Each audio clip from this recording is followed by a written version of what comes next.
교문리교회 성도 여러분 반갑습니다. 7월 4일 화요일 새벽 기도에 오신 것을 환영합니다.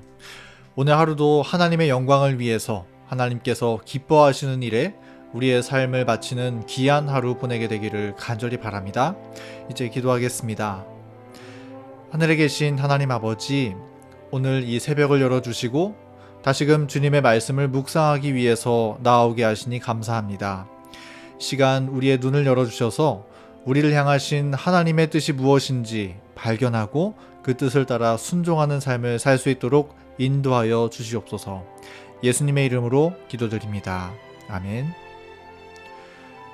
오늘도 시대의 소망 74장 겟세마네 그 두 번째 시간으로 나와 함께 깨어있으라는 제목의 말씀을 함께 묵상하겠습니다. 먼저 본문 말씀 읽겠습니다. 마태복음 26장 37, 38, 40절에 있는 말씀입니다.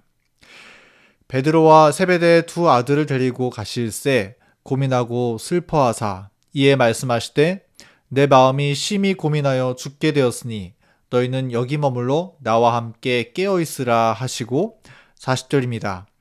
제자들에게 오사 그 자는 것을 보시고 베드로에게 말씀하시되 너희가 나와 함께 1시 동안도 이렇게 깨어있을 수 없더냐.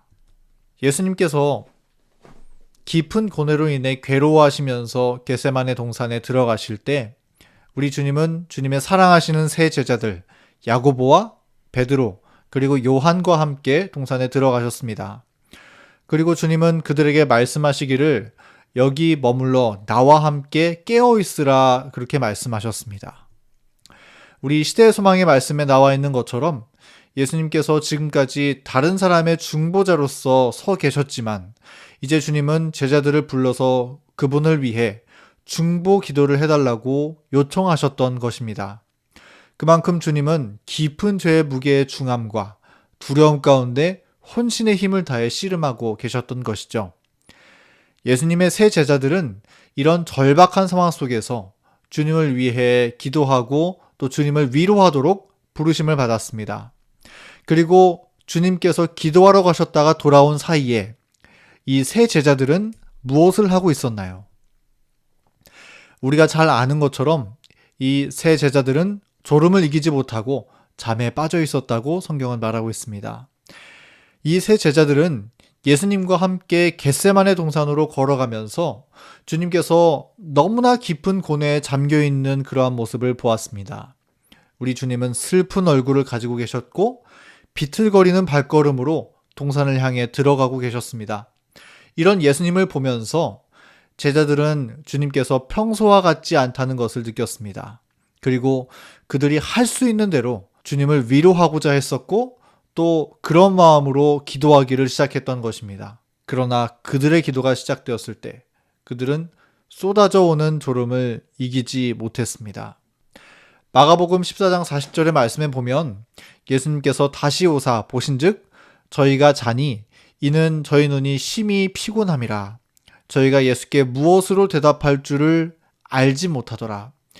예수님이 오셔서 제자들에게 깨어 기도하라고 말씀하시는데 졸음을 이기지 못해서 그 말에 무엇이라고 대답할 줄 알지 못하는 그러한 혼수 상태가 되었다라고 말하고 있는 것입니다.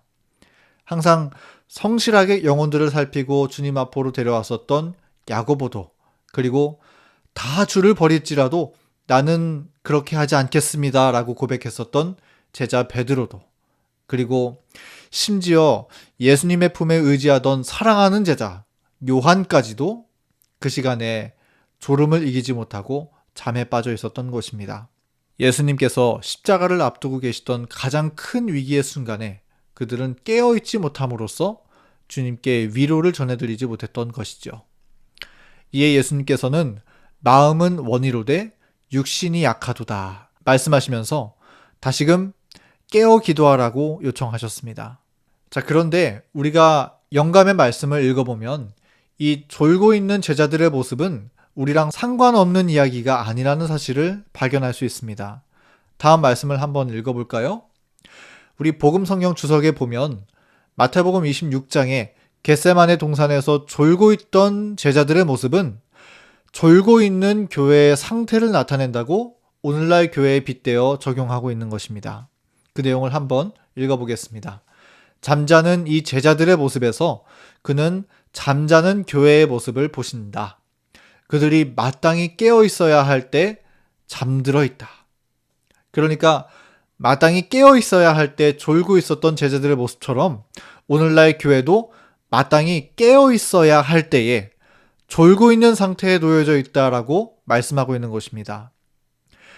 우리가 성경을 보면 예수님께서 재림하시는 때에 교회의 모습에 대해서 묘사하기를 졸고 있는 모습으로 표현하는 장면이 꽤 많이 있는 것을 발견할 수 있습니다.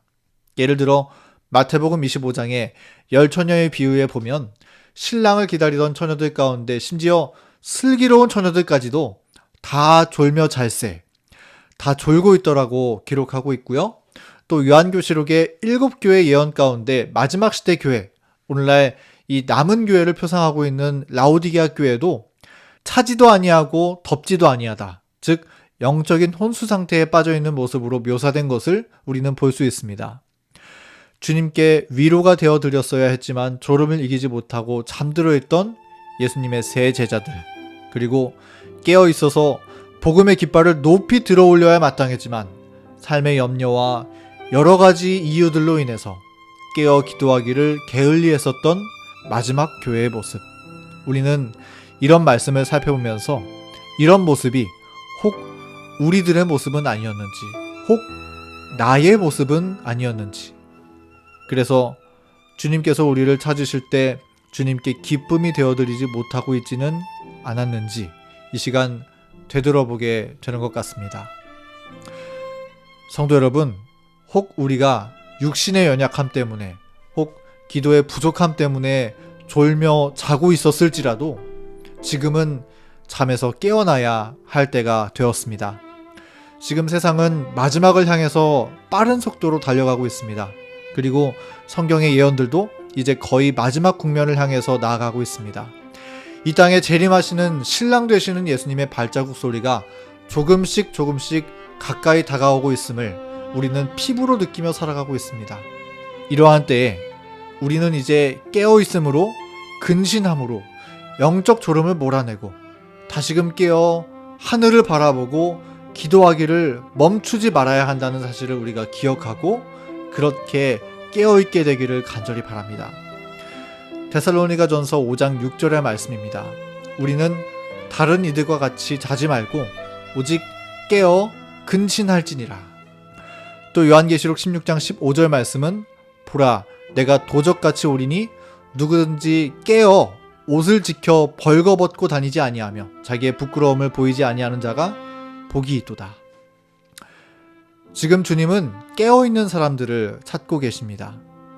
영적인 혼수 상태에서 깨어나서 근신하며 기도하고 주님의 재림을 기다리는 성도들, 깨어 자기 옷을 지켜 벌거벗고 다니지 아니하고 그리스도의 의의 옷을 입고 다니는 성도들, 주님께서는 그런 성도들을 찾고 계시는 것입니다.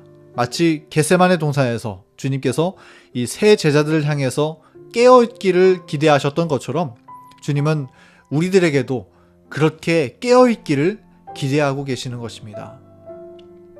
사랑하는 성도 여러분, 이 깨어있으라는 주님의 부르심 앞에 이제 잠에서 깨어나고 근신하고 기도하면서 또 하늘을 바라보면서 예수님께서 기뻐하시는 믿음으로 살아가고 다시 오시는 주님을 반가이 맞이하게 되는 재림 성도의 삶을 우리 모두 살게 되기를 간절히 바라면서 오늘 말씀을 드리도록 하겠습니다.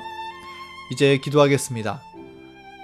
하늘에 계신 하나님 아버지, 오늘 겟세마네 동산에서 졸고 있던 세 제자들의 모습을 살펴보면서 그들의 모습이 혹 우리들의 모습이었지는 않았는지 우리의 마음을 다시금 살피게 되었습니다. 저희의 연약함을 주님께서 아시오니 용서하여 주시고 이제는 잠에서 깨어나서 근신함으로 기도하며 주님의 재림을 기다리는 믿음의 삶을 살아가도록 인도하여 주시옵소서. 예수님의 이름으로 기도드립니다. 아멘. 오늘의 기도 제목을 말씀드리겠습니다.